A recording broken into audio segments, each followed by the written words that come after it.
We're joined today by Simon Wilson, a 46-year-old man with cerebral palsy who reached out to us with a powerful letter about the social care crisis affecting disabled people like himself. Simon's condition means he relies entirely on skilled care workers for daily tasks, communication and mobility. He communicates using a see-through letterboard, body language and an electronic aid, requiring staff trained to interpret his needs with precision and patience, especially during stressful moments when his involuntary movements intensify. Simon has worked in the disability sector since 2007, advising others, but he depends on highly trained staff to maintain his active life, including work, holidays and outings. His care workers must master complex tasks like using a hoist for safe transfers, securing his wheelchair in his car and assisting with personal care, all while ensuring his safety and comfort. These skills take months to develop, yet Simon notes that care workers are paid just £12.50 per hour, barely above the minimum wage of £12.21 in 2025. In 2008, their pay was just £9.50 per hour, a mere £3.50 less, despite the cost of living soaring. Simon calculates that to match 2008's purchasing power, his staff should earn £19.50 per hour. So he's deeply concerned about government cuts and misallocated funds, aren't we all? Pointing to billions spent on initiatives like the pandemic response, the Ukraine war, with very little benefit. Simon uses direct payments to employ his staff, but struggles to retain them due to low pay. One long-standing assistant is considering leaving, and during a recent hospital stay, his staff had to sleep in an armchair unpaid for the extra hardship, as hospital workers couldn't use his communications tools. Simon believes councils should demand more funding from the government to reflect the true cost of supporting disabled people. As his condition worsens with age, he fears for the future of his care. He's here to raise awareness and demand change, asking why care workers, vital to his life and others, are so undervalued. Simon, thank you so much for joining us. How does your disability affect you on a day-to-day basis? Thank you for inviting me.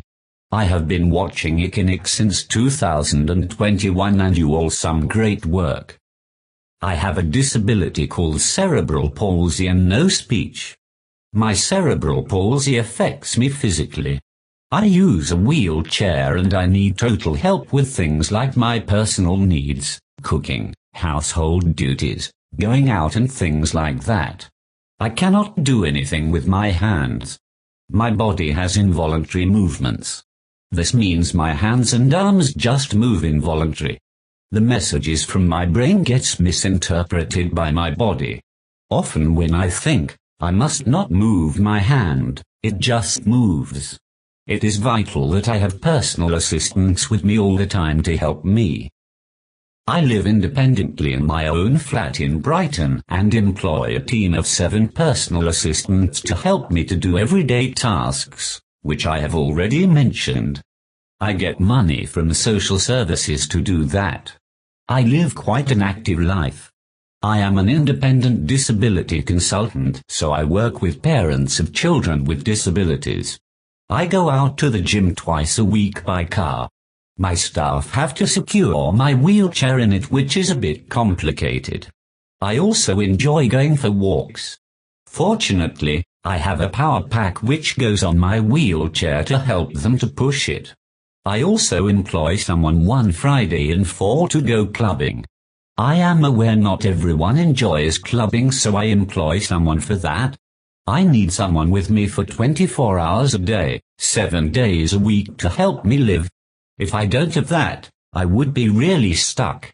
You have care staff to help you. What skills do they need to have? Is it a highly skilled job? I need staff to have good communication skills. I communicate by various methods.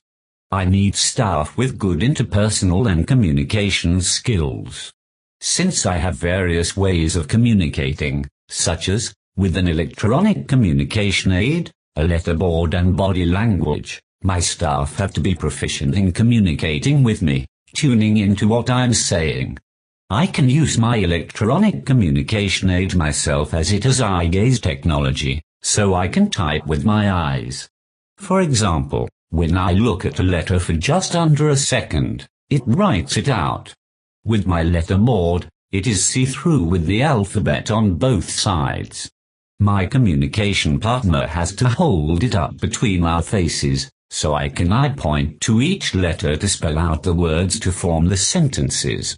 My communication partner needs to remember each letter to form the words, and remember each word to form the sentences. When I am talking in a group, I need my staff to help me join in. Since I type slowly, the conversation might have moved on before I have typed my messages. I need my staff to bring the conversation back so I can respond to a particular point. So I need them to have the skills and confidence to do that. My staff need to be confident and comfortable in helping me with everyday tasks, including intimate ones. Do you think maybe carers are undervalued in terms of pay? No, they don't get paid enough. My staff have to have skills which are additional to standard care staff. I train my staff to help me with all aspects of my life. They need to know how to help me with eating, drinking, communication, transferring me from wheelchair to the loo to bed and vice versa, driving me to places, helping me to communicate with different people, and on occasions, going away. To get paid a little above minimum wage is wrong. It is really unfair, especially when the cost of living has gone up way more. For people with disabilities, carers provide a vital role to, not only to their existence, but to their potential. I've got friends that worked in care, and they are wonderful at their jobs, but ultimately they left because the pay isn't sufficient. Also, the hours are long and often antisocial. What should the care sector do to try and keep these talented people? I do think attitudes to care work need to change. Supporting and caring for people with disabilities and elderly people is such an important role, because staff should be helping people to lead their best lives they want to. I do not think politicians and social services actually know what it takes to work with people like me. Believe me, I tried emailing ministers, but, no, they have made up their mind. It is like their way is the only way. They do not want to listen, so very little will change, unless a group of us keep raising awareness and contacting politicians. I keep contacting my MP and keep asking questions and debating with her. The thing is, the government can spend billions of pounds on wars, Ukraine and Gaza, and other things half of us do not want. However, the government doesn't spend on caring and helping elderly people and those with people with disabilities. Also, they should pay care staff more. People cannot really live on minimum wage, especially when everything continues to go up in price. To put it in context, in 2008, my staff were getting £9.50 per hour, which was £3 over minimum wage. Now they are getting 25p above minimum wage, but yet inflation has gone up 70%. And certainly food has doubled. It is absolutely ridiculous, Gareth, it really is. One of my long-standing assistants who has been working with me since 2008 is going to leave this October if social services doesn't give my staff a pay rise. I am really sad about, but I do understand her reasons. Sometimes, I need to use a care agency for when I get stuck. Using a care agency cost me £25 per hour. Since the pandemic, I have been having trouble recruiting staff, so I require a care agency to cover shifts. Social services said no problem and gave me money to have agency staff. The system is so wrong. The staff from the agency do not know me as well as mine, but social services are willing to pay them more. Just finally, you wrote an autobiography about your experiences, and you've recently updated that. Can you tell us about it?